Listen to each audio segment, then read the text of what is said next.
Oi, gente! O vídeo que vocês vão assistir agora foi uma live gravada na minha igreja no último dia 1º de agosto, com o tema Pandemia entre a Fé e a Ciência. Nessa oportunidade, nós conversamos com o Denis, que é psicólogo, escritor, e ele veio trazer uma visão ampla, um pouco mais ampla sobre esse assunto. Espero que vocês gostem. Não deixe de se inscrever no meu canal, deixar sua curtida, ativar o sininho e acompanhar também a minha playlist de covers, que tá aqui no card. Vou deixar aqui pra vocês, tá bom? Beijo, Deus abençoe. Oi, gente, boa noite. Nós estamos aqui começando mais uma live. Hoje nossa live é um pouco diferente do que vocês estão acostumados a acompanhar aqui na nossa página, porque hoje nós queremos a total interação de você que está aí assistindo. Então, eu convido você já a ir pensando, vamos falar sobre o nosso tema, e você já vai pensando na sua pergunta, nas suas dúvidas, que nós vamos bater um papo bem de perto hoje, tá bom? O nosso tema de hoje é pandemia entre a fé e a ciência. Tá? Então, você já pode ir pensando nas suas perguntas e mandando elas aí através dos comentários. Quem está aqui com a gente hoje é o Denis. O Denis, ele é psicólogo, o Denis é escritor, o Denis também é nosso amigo. E ele está aqui hoje para falar um pouco mais sobre esse tema, sobre coisas que ele tem vivido no consultório, com os pacientes dele, até mesmo na vida dele pessoal. E vai ser um tempo bem legal para a gente aqui, tá bom? Mas antes de tudo, antes de passar a palavra para o Denis, para ele começar a dar essa introdução para a gente, eu quero pedir para você, aí onde você estiver, abaixar sua cabeça, nós vamos orar, porque nós precisamos também pedir a presença de Deus aqui conosco. Vamos orar então? Pai querido, nós te agradecemos, Senhor, porque o Senhor tem cuidado de nós, porque o Senhor tem nos dado sabedoria, o Senhor tem nos dado discernimento, Pai, para que nós possamos trazer para a Tua casa, para as pessoas, temas, Deus amado, que têm nos atingido, que têm estado à nossa volta e que precisam sim ser discutidos, Pai. Por isso, nessa hora, nós pedimos que o Senhor traga luz à nossa conversa, traga luz à nossa mente, que o Senhor use a vida do Denis para trazer essa clareza que nós precisamos nessa hora, que nós possamos sair dessa live, dessa transmissão, com um novo pensamento, com um novo vigor, com uma nova perspectiva. Que o Senhor nos abençoe e que o Senhor esteja aqui conosco. Em nome de Jesus, amém. Denis? Boa noite, pessoal. Eu agradeço à Primeira Igreja Batista em Hortolândia o convite. Sempre fui daqui, né? E esse tema é muito importante que a gente vai discutir hoje. Então, eu vou falar um pouquinho sobre a ideia desse tema e depois nós vamos abrir para as perguntas, tá? Então, assim, né, como a Jaque já falou, quem não me conhece, sou psicólogo e eu venho trabalhando isso e eu estou trabalhando na pandemia também. E aí, quando a gente fala do tema fé, né, fé e ciência, né, na pandemia, ele pode parecer um tema complexo, como ele é, só que ao mesmo tempo as pessoas acham que é contraditório, né, uma coisa com a outra. Um tema com o outro, ou um nome com o outro, mas eu não acredito que seja. Então, assim, primeiro que eu gostaria de falar para vocês que não necessariamente quando a gente fala que a pessoa tem fé, é até interessante isso, Jaque, que quando a gente fala que tem fé, a gente acha que é fé em Deus. A gente pode ter fé em deuses, a gente pode ter fé na humanidade, né? Se é que existe alguém ainda com fé na humanidade. A gente tem fé no destino, a gente pode ter fé em um monte de coisa. Então, quando a gente fala fé, inclusive a gente pode ter fé na ciência, né? Pode parecer mais uma vez contraditório, mas a gente pode ter fé na ciência. Então, esse é o primeiro ponto. E outro ponto é que a gente tem um mito que foi criado, que as pessoas que têm fé, elas não são inteligentes, não são estudadas, elas não têm uma boa reflexão, uma boa retórica, e que as pessoas que não têm fé são inteligentes. Então, assim, primeiro que isso é uma mentira, né? Então, a gente pode ter gente que é, sei lá, um ateu ou alguém que não tem fé, que não tenha uma retórica boa, não tenha pensamentos, reflexões legais, como a gente pode ter gente que tem fé e que tenha essa reflexão legal e essa inteligência. Então, esse primeiro mito, a gente tem que tomar cuidado, né, com esses padrões que a gente estabelece. E assim, para a gente, né, e para os cristãos, né, até citando Paulo, né, em Hebreus 11:1, a fé é a certeza de que vamos receber as coisas que esperamos e a prova de que existem coisas que não podemos ver. É interessante porque assim, quando a gente fala que é coisa que não podemos ver, não é qualquer coisa, é o que a gente acredita. E existe um embasamento para isso. Então, assim, às vezes a gente acha que pode acreditar em qualquer coisa, como a gente. Mas essa aqui no texto bíblico está falando que é uma certeza. A gente não vê, mas a gente tem uma certeza. É os cristãos, né? E esse acreditar aqui, ele é interessante também para a gente pensar que ele não é um acreditar no que eu desejo apenas. Ou acreditar o que Deus quer, o que foi construído a nossa fé. Então não é uma base num desejo próprio, né? E aí, com base nisso, ao meu ver, né, a fé ela pode andar junto com a ciência. Pensar num exemplo, né? A gente, sei lá, alguém precisa fazer uma cirurgia cardíaca, né? Ou uma cirurgia, sei lá, da perna. E a gente ora pela fé, né? A gente ora para que Deus instrumente e ajude ou coloque todo o poder médico, todo o esforço e toda a habilidade para operar. E aí a gente pode falar assim, né? Como isso, né? Porque Deus dá essa sabedoria. E é interessante que aí a gente ora e a gente agradece a Deus e ao médico, né? Quando o médico faz uma boa cirurgia, a gente fala, né? Obrigado, parabéns. Então, assim, é interessante, primeiro, quando você agradece a criatura, né? Você agradece a Deus também. E aí a gente trabalhou essas duas coisas, a fé e a ciência. Então é interessante a gente pensar.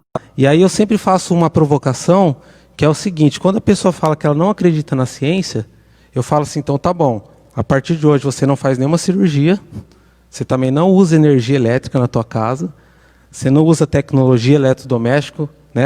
Já que trabalha na área que a Jaque trabalha, você não vai no dentista, você não toca música nenhuma, você se isola e não faz nada. Então, assim, se a gente quer ser coerente criticando a ciência, então que você faça completamente.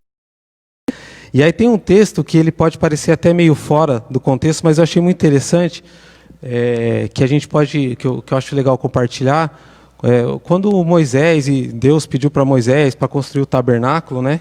Eu vou ler até o texto para vocês aqui, que quando foi para escolher os artesãos do tabernáculo, disse então o Senhor a Moisés, eu escolhi Bezalel, filho de Uri, filho de Ur, da tribo de Judá, e o enchi do Espírito de Deus, dando-lhe destreza, habilidade plena, capacidade artística para desenhar e executar trabalhos em ouro, prata e bronze, para talhar e esculpir pedras, para entalhar madeira e executar todo tipo de obra artesanal. É muito interessante esse texto porque o texto não fala assim, Deus foi lá e fez. O texto fala, Deus encheu do Espírito dele a pessoa. Ele deu a capacidade para ela desenvolver esse dom artístico, científico e para construir. Então, assim, se Deus não quisesse que a ciência passasse pelo ser humano, ele faria tudo sozinho. Então, esse texto é interessante que ele fala que é como se Deus falasse assim, não, isso aqui é uma coisa só. A fé e a ciência estão junto. Elas trabalham juntas. Elas têm que ser trabalhadas com coerência. E, ao mesmo tempo, a gente pode dizer sobre a ciência, por exemplo, como uma vive da outra, eu posso chegar aqui e falar assim, estou sentindo Deus falar ao meu coração, e a Jaqueline, como cientista, ela pode chegar para mim e falar assim, isso aí são só resultado da sinapse, que é o seu cérebro, na parte da emoção, e que afetou esse prazer que você está sentindo. E aí eu posso virar para ela e falar, não, foi Deus. Quem comprova isso? Ninguém comprova. Então, assim, aí o cientista vai falar, eu não sei o que aconteceu, mas eu ainda vou descobrir, ou ele pode dizer o contrário. Por eu não descobrir, eu sei que é Deus. Então, quando parte esse ponto da nossa intimidade, é muito complicado quando a gente tira a fé e a gente tira a ciência do mesmo lugar. Então, assim, eu posso ver a manifestação de Deus através da fé e através da ciência. Por que eu estou explicando? Porque a gente também cria a boa fé e a má fé, vamos dizer, e a boa ciência e a má ciência. O que seria a má fé? Seria aquela que a gente, né, que eu até faço uma brincadeira, que ela é segundo eu mesmo. Então, segundo a Denis 3:10, Jaqueline 3:10. O que é isso?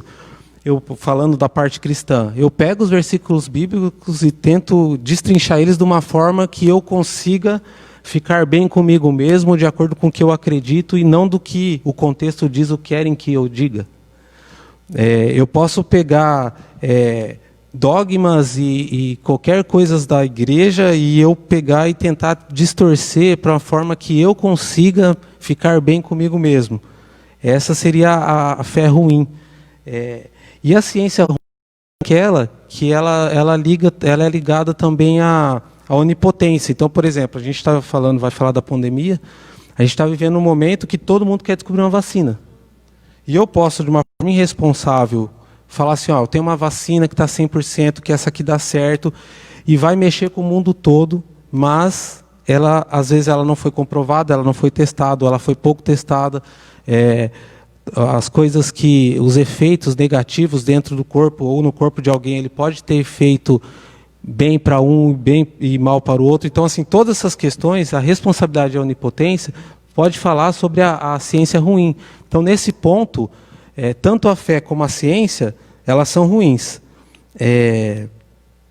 Então, assim, uma vez, até um exemplo interessante, né, que uma pessoa chegou e falou assim, nessa pandemia, eu não vou dar asas pro diabo ou algo do tipo. A nossa igreja já foi perseguida antigamente, a nossa igreja, a igreja primitiva, já aconteceu um monte de coisa, ela sempre lutou. Não é por isso que eu vou cair, a gente vai cair. Aí ela abriu a igreja clandestinamente, né? É interessante isso, né? Porque assim, a pessoa fala que a luta dela foi feita com base numa negação dela. Então, por exemplo, a pandemia não existe, ou o vírus não existe. E esse é um outro ponto que eu queria falar, Jaque, que é interessante. Quando a gente sofre, quando a gente está em um sofrimento muito grande, ou a gente passa por um sofrimento muito grande, a gente tem um mecanismo de defesa dentro da gente que se chama negação. O que é a negação? É uma coisa tão difícil de eu aceitar, de eu elaborar e de eu admitir, que eu nego. Então, por exemplo, falando agora da pandemia, o mundo inteiro está falando que ela existe, o mundo inteiro parou a Olimpíada, parou a economia, parou um monte de coisa. E aí tem gente que fala, ela não existe, isso aí é golpe para derrubar o governo, ou então a China fez isso porque ela quer conseguir dominar o mundo economicamente, e a gente começa a ver que no final das contas, não é que a gente nós gostaríamos que a pandemia existisse, né? Mas há uma negação tão grande, então tem gente que não usa máscara. Tem gente que não usa máscara. Tem gente que você anda na rua, ela fala, não existe. Falando psicologicamente, esse mecanismo de defesa que a psicanálise ensina a gente, é como que eu lido com essa demanda tão angustiante para mim, que eu não consigo lidar. Então, eu nego. Então, assim, por exemplo, isso aí a gente não nega só no ramo vamos dizer, da pandemia. Tem gente que quer que o filho, né, seja super inteligente, um gênio. E aí a escola, o mundo inteiro fala, seu filho não é um gênio. Não, então você que está errado, ele é um gênio sim. A pessoa não me traiu. Todo mundo viu, inclusive a pessoa. É uma realidade tão difícil para ela, que ela fala, não, é mentira, você está errado. Então, com a pandemia, isso aumenta mais ainda. Por quê? Porque olha a angústia que essa pandemia está trazendo para a gente. Primeiro, a gente não tem vacina ainda. Segundo, a gente não sabe quando ela vai acabar. Terceiro, a gente está confinado em casa. Virou um coquetel Molotov que juntou todas essas coisas e dá muita angústia. Então, por isso que a gente nega. E aí, é interessante porque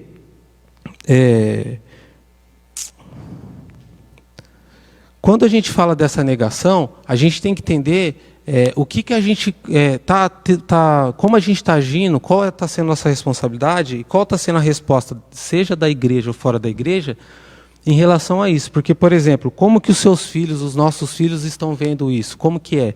Quem somos nós na pandemia? Quem somos nós na pandemia? Inclusive, assim, para a gente começar um debate legal, eu vou ler um texto, um pedacinho do texto que eu escrevi, depois não sei se tem como colocar, né, para o pessoal ler, que é a citação do texto meu, que é o seguinte: quem é você na pandemia? O que estoca infinitos rolos de papel higiênico ou aquele que se indigna e que se solidariza e divide o que tem? Sou aquele que, em tempos sombrios, elabora ações criativas para ajudar sua cidade? Ou eu sou aquele que acomodado, passa o dia compartilhando fake news nas redes sociais? Você é aquele que humilha o policial porque te pediu para colocar a máscara na rua? Ou é aquele que usa máscara e respeita as orientações da OMS porque entende que isso te protege e protege o outro? Então, assim, para a gente sobreviver nessa pandemia, a gente precisa dos dois. A gente precisa da ciência e da fé. A gente precisa dos dois. A gente precisa de Deus. Deus pode fazer o que Ele quiser, mas Ele também nos dá inteligência, capacidade para que essa ciência nos ajude também. É isso aí, Denis. Você que está aí já pode começar a mandar suas perguntas. O Denis deu uma boa explanada aqui do que a gente vai conversar, daquilo que a gente pode debater, né? Então já pode começar a mandar suas perguntas aí pelos nossos comentários. E, Denis, a gente pode falar, não sei se você vai concordar comigo, mas a gente pode falar também que a ciência, ela é, de certa forma, também uma criação de Deus. Sim. Porque sim. Deus quem deu a inteligência para o homem, para que ele pudesse criar toda a ciência, criar todas as coisas que a gente tem hoje em dia também, né? Sim. A gente lê um texto, né, até sobre isso, né? Por isso que eu falo, as pessoas separam a ciência de Deus, né? E Deus é a ciência também. Ele não é a ciência no sentido, ele é apenas a ciência, mas se a gente entende que ele criou tudo, ele também criou a ciência, né? Então, assim, é interessante isso, porque às vezes tem algumas pessoas, igual eu falei, o Evangelho segundo a gente mesmo, a gente quer dizer, ó, Deus criou isso, mas não aquilo. E aí eu fico perguntando, quem somos nós para saber, para definir o que Deus criou, o que não criou? Principalmente quando é algo positivo, né?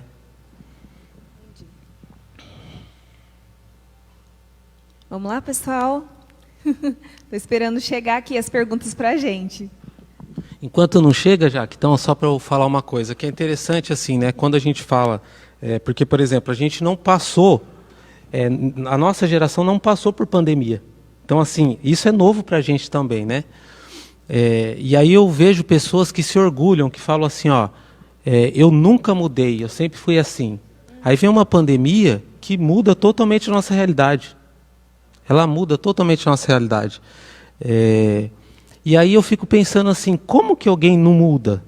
Como que alguém não muda? Então, assim, gente, eu acho muito horrível, muito ruim a gente não mudar. Aquela pessoa que ela não amadureceu, ela sempre foi a mesma coisa de sempre.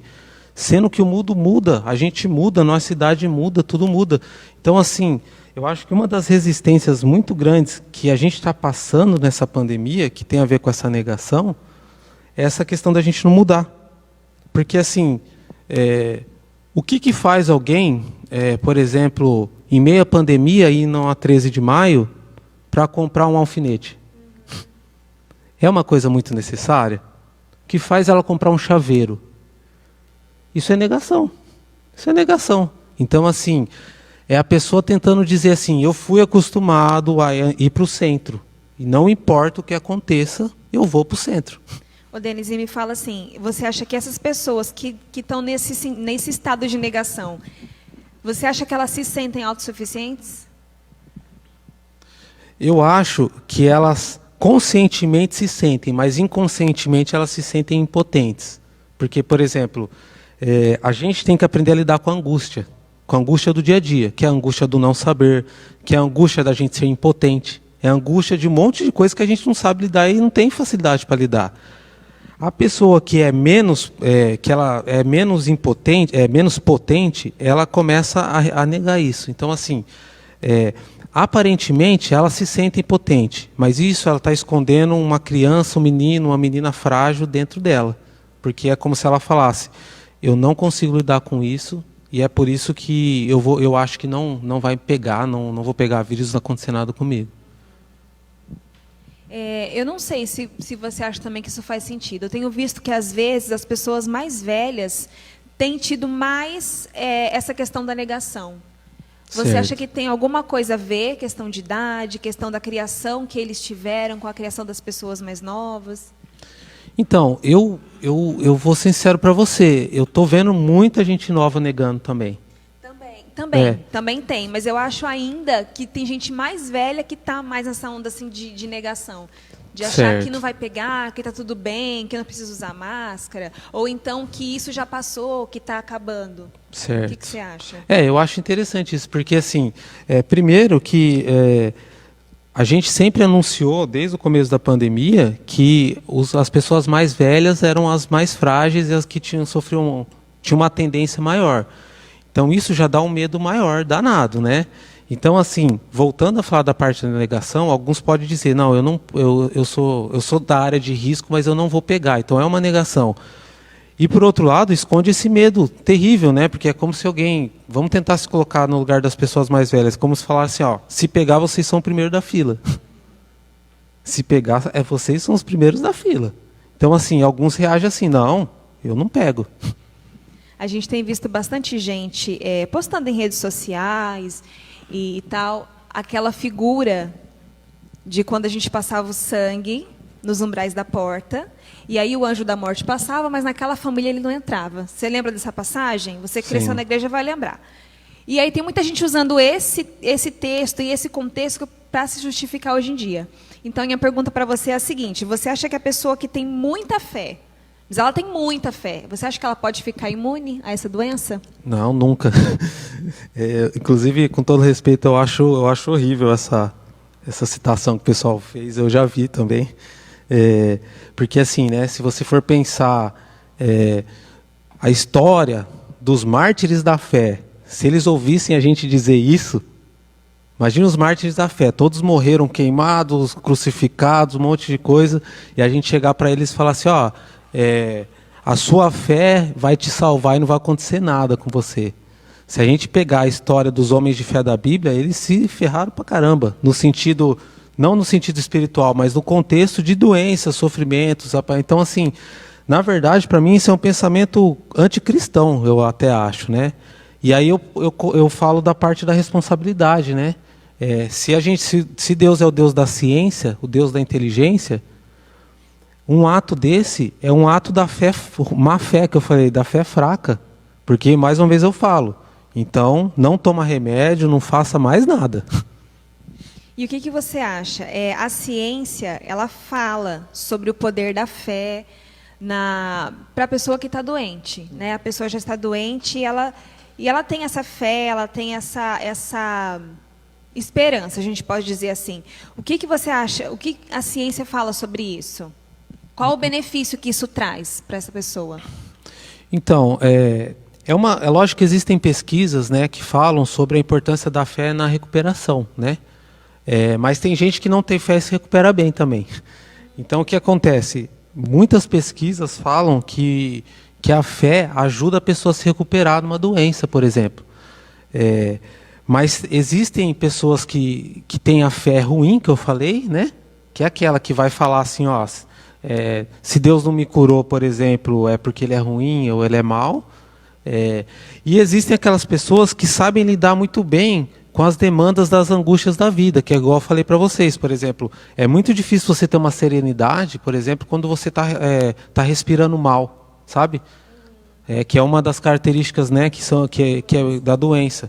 Pô, a pessoa está sem ar. Então, assim, às vezes, ela naquela doença, ela não consegue nem chamar o nome de Deus. Ela não consegue, ela está sem força, né? Tem uma citação que eu citei, que eu já falei num texto, que quando a gente sofre uma dor muito aguda, o nosso mundo inteiro ele se reduz a nós mesmos. Que é aquela questão, a gente só pensa na gente. Ah, você tem filho? Não consigo pensar no filho. Ah, você tem, não consigo. Ah, você tem isso para pagar? Que conta para pagar? Estou morrendo de dor. Então, assim, esse momento da fé, nessas situações que você está falando, elas podem tanto ajudar quanto piorar, mas pesquisas mostram que geralmente ajuda. O Jefferson pergunta assim, eu vou ler a pergunta dele porque está grande, tá? Tá. Hoje somos sufocados por diversas informações de diversas fontes, tanto nos grupos de WhatsApp e da mídia, né? Como o cristão se posiciona nisso? Fica do lado do senso comum, correndo risco porque a maioria em sua volta nega? Ou fica do lado de uma mídia que pode usar o título científico para comprovar informações que possam ser manipuladas também? Tá. É uma boa pergunta, porque assim, né, o advento, né, o fenômeno da internet, todo mundo está percebendo que fez todo mundo virar especialista, né? Todo mundo é especialista. Então, assim, eu posso ter estudado 20 anos sobre a escravidão, ou 20 anos sobre música, e eu escrever alguma coisa, aí vem alguém, grava um vídeo de 5 minutos e fala, não tem nada a ver isso aí que você falou, e essa pessoa tem mais like, mais curtidas do que quem estudou.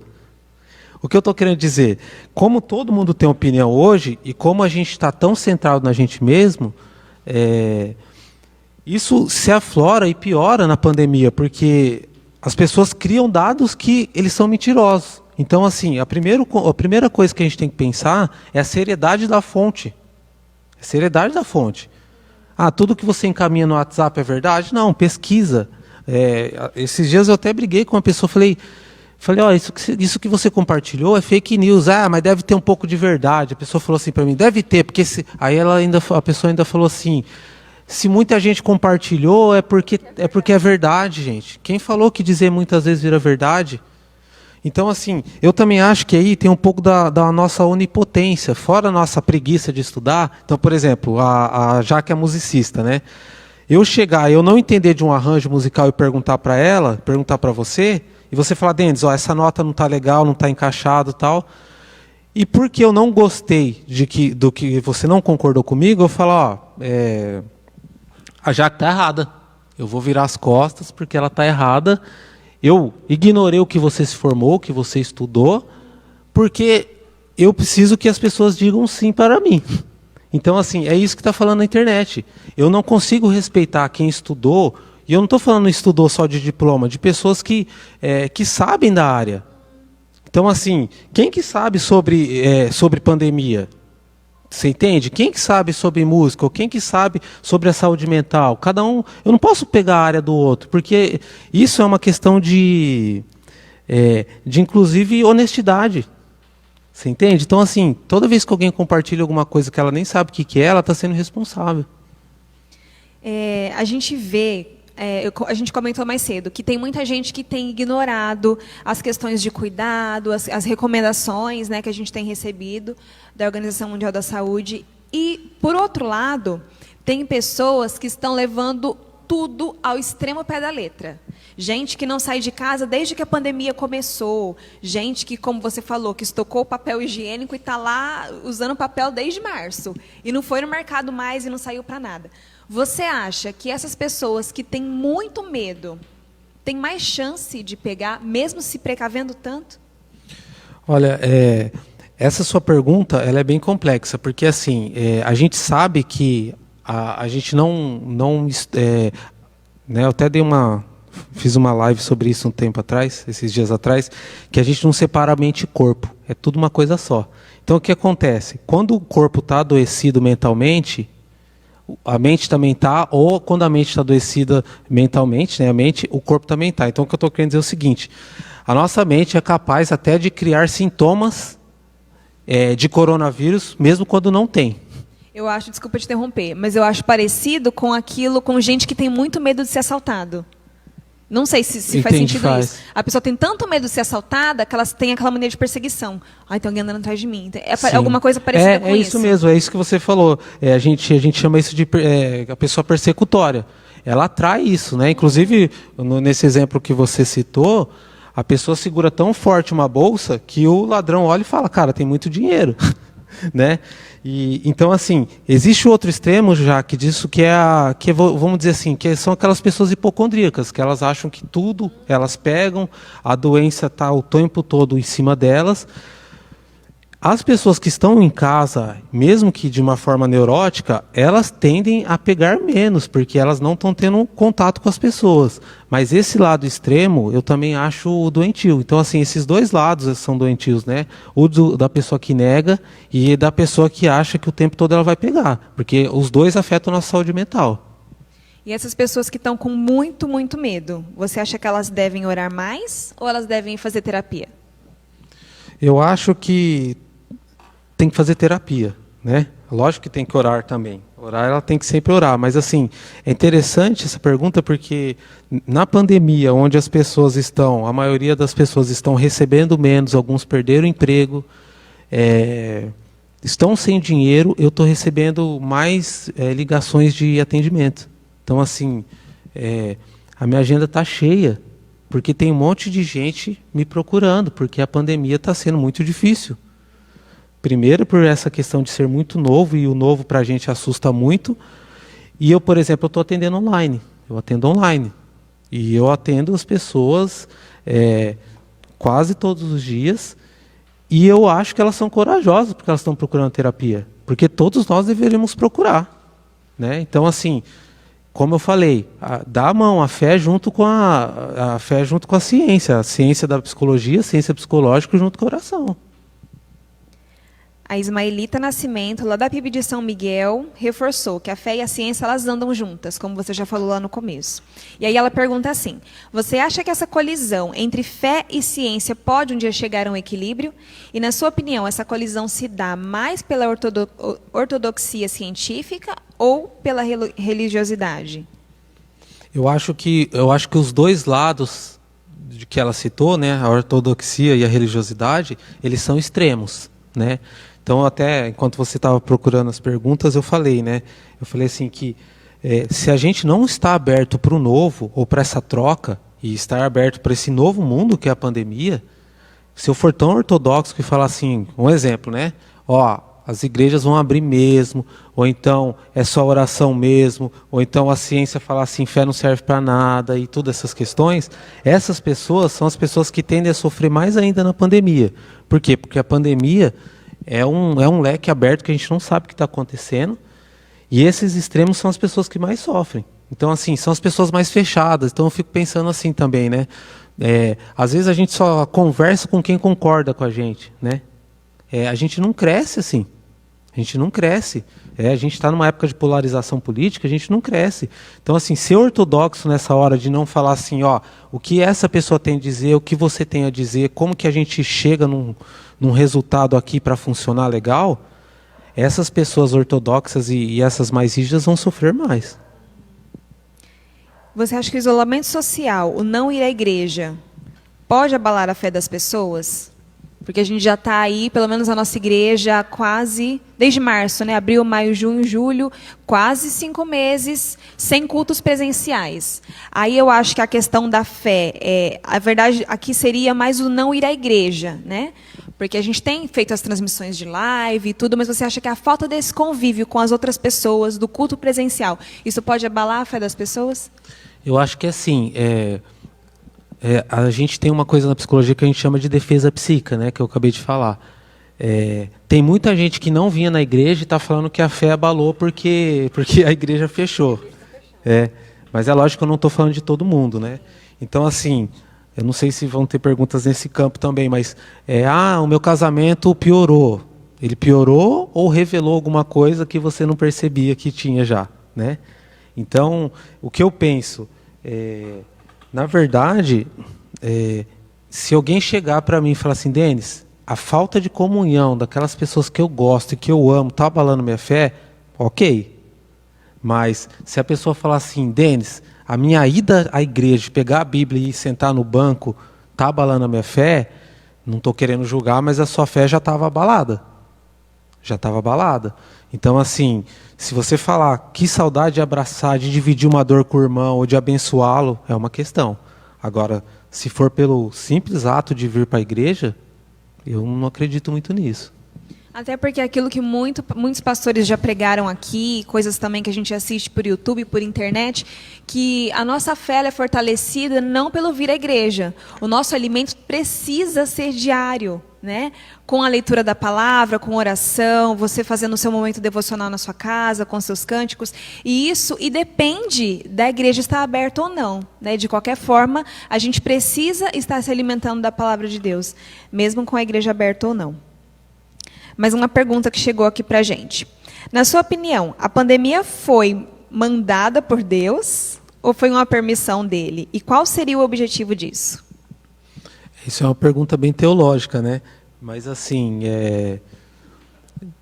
Nada que, eu acredito assim, que nada que foi, nada de ruim, Deus não manda nada de ruim, Ele permite, né? E o permitir dele são questões, por exemplo, muito maiores do que a gente imagina. Então, mais uma vez eu falo, né? Quando a gente analisa o Evangelho segundo eu mesmo, a gente pensa, ó, aquela pandemia matou tal pessoa que eu conheço, mas e as outras? Né? Ah, Deus, não mande chuva no aniversário do meu filho. Tá, você está pensando no aniversário do seu filho, mas a chuva vai abençoar outras pessoas. Então, o que eu estou querendo dizer é que, assim, a gente falar que Deus mandou isso, eu acho muito grave, né? Na maioria das vezes, por exemplo, se você fosse perguntar para um animal, e ele pudesse falar assim, o que você acha do ser humano? Ele vai falar, meu Deus, foge dele. Ele está destruindo minha terra, ele está destruindo meu planeta. O animal não falaria, nossa, olha o que Deus fez comigo. Ele falaria do ser humano. Então, o que eu estou querendo dizer é que, na maioria das vezes, a gente arruma desculpa por medo de olhar para o próprio espelho, né? Eu acho que é isso. Muito bem. Temos mais perguntas chegando?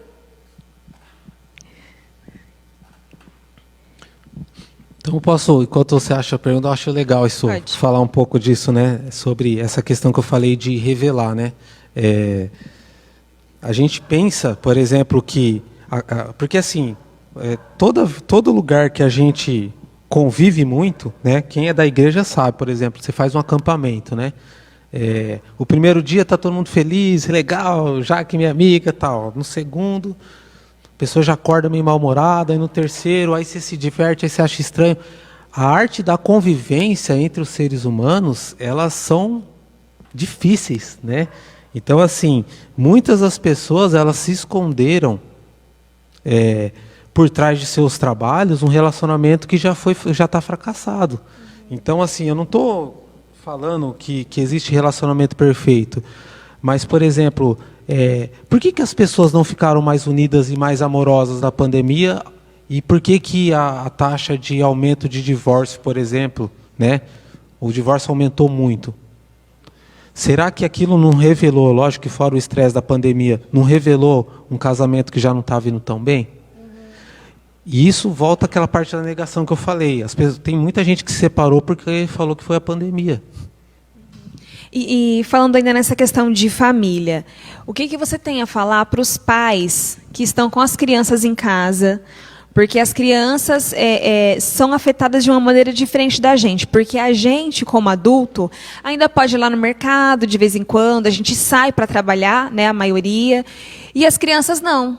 Elas ficam dentro de casa. Elas não têm para onde sair, no máximo vão para a casa da avó. Enfim, elas não têm muito contato com outras crianças.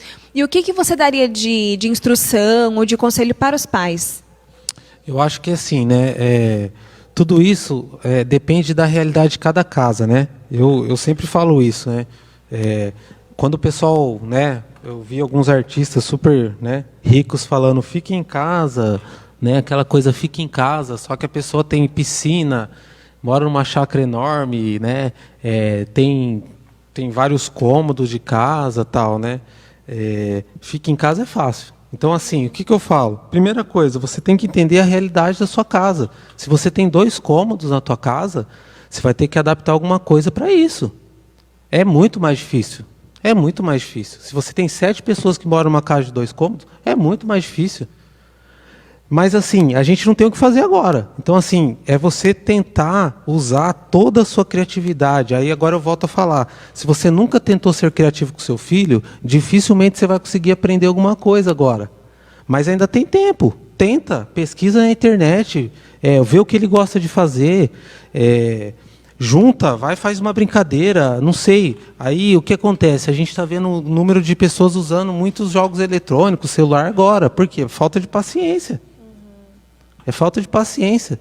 A gente está vendo alguns pais estressados, mas, na verdade, eles sempre foram estressados, mas eles não conviviam tanto com o filho.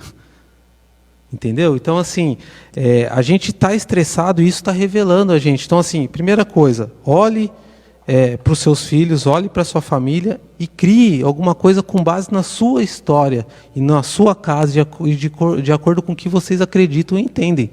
Porque não dá para pegar receita pronta. Tem gente que acorda mais tarde, tem gente que acorda mais cedo, tem gente que gosta de determinada brincadeira, tem gente que não, mas é para isso que eu digo, a gente tem que se conhecer. A nossa rotina mudou muito desde que a pandemia começou. A rotina de todo mundo, né? Por essa questão de ter as crianças em casa, outros pelas circunstâncias do trabalho. O meu, por exemplo, mudou muito. Muitas coisas a gente teve que pôr a lupa em cima mesmo para a gente tomar mais precauções, mais cuidados, enfim. Da partir de agora, da agora para frente, eu acho que dificilmente volta a ser exatamente como as coisas eram antes. Eu não sei se isso acontece com você ou com você que está aí assistindo, que às vezes a gente está assistindo um filme e a gente vê as pessoas se abraçando ou cumprimentando todo mundo, você fala, nossa, será que um dia isso vai voltar a acontecer? Então, minha pergunta para você é justamente essa. Como você acha que a pandemia vai influenciar a nossa rotina daqui para frente? Nos próximos meses ou até, quem sabe, nos próximos anos? Então, essa é uma questão interessante, né? Porque a gente tem que se reinventar, né? Se eu falar para vocês, vai ser assim, a gente não sabe se vai ser. A gente não sabe. Até porque ninguém imaginava que a gente chegaria até agora na situação que a gente está, né? Você tá certo, a gente imaginou que era coisa de 15 dias, a gente não pensou sabe. que era 15 dias, 1 mês, 2 meses, olha só como que tá. E é isso que angustia, é o não saber. Esse não saber, ele angustia. Por isso que eu falo, a maturidade é você conseguir entender que você não sabe algumas coisas e que você está aberto à mudança, a se adaptar. A igreja tem que se adaptar, a gente tem que se adaptar. E se a gente tem que usar máscara o tempo todo? Por exemplo, quando eu vou sair de casa para passear ali com meu filho, eu coloco a máscara e ele já entende que eu quero sair. Aí ele já fica doido para sair. Cara, isso aí, se você, ano passado, colocar uma máscara, o seu filho olharia para você e falar assim, oxe, tá doido? Então, assim, a gente vai se adaptando. E a angústia é essa. Como que é que vai ser? É isso que a gente tem que ser homem e mulher, de admitir, falar assim, eu não sei, Deus me ajuda, mas eu não sei, e a partir de agora, como que eu faço para eu ser essa pessoa diferente? Com justamente essa incerteza, muitas pessoas têm desenvolvido crise de ansiedade, né, dentro de casa. E como que a família pode lidar com essa situação? Às vezes eu estou bem, mas o meu marido ou meu irmão, algum parente da minha casa não está lidando bem com isso. Como que eu, que moro junto, posso ajudar ele nesse sentido?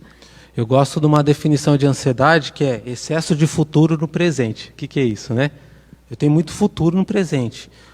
E nessa época de pandemia, eu costumo falar que não é um ou outro, todos estamos. Só que cada um demonstra de um jeito. Um come bastante, um fica estressado, um não dorme. Cada um tem um jeito. Então, assim, a gente está numa época, tanto as crianças como os adultos, a gente tem que se acolher. Então, assim, não é deixar fazer o que quiser, mas a gente tem que aprender a ser mais tolerante. Então, como eu acolho a sua ansiedade? Primeiro, eu não julgo. Principalmente porque eu também vou ficar ansioso daqui a 5 minutos. Né? E segundo, porque a gente está num momento incerto.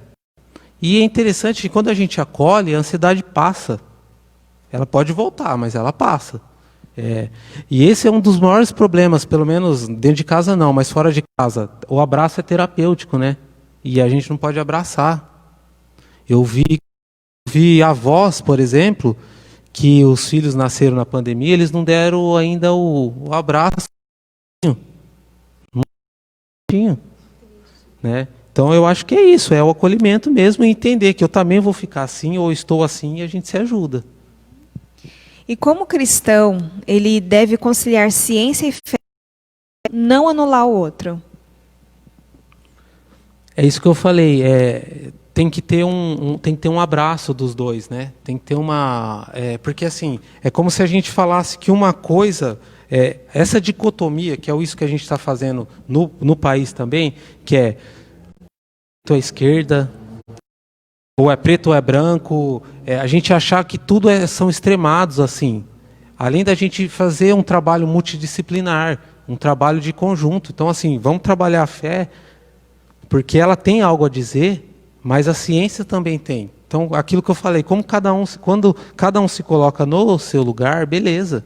Então, assim, a gente na psicologia, né, A gente trabalha assim, por exemplo, às vezes uma pessoa de outra área fala assim, Denis, essa pessoa precisa de atendimento. Só que aí às vezes eu falo, tá bom, ela precisa de atendimento, mas ela também precisa dessa sua área. Ela também precisa disso. Ah, ela precisa disso, então, não sou eu que vou fazer. Vou chamar a pessoa competente para aquilo. Então, assim, quando essas mãos são dadas, é quando todo mundo entende, quando a ciência entende o seu limite e a fé entende o seu limite. Quando acontece isso, a gente vive uma saúde mental muito boa. Muito bem. Não sei se a gente já está caminhando para o final. Sim, né? Tem mais uma pergunta? Então, vamos lá.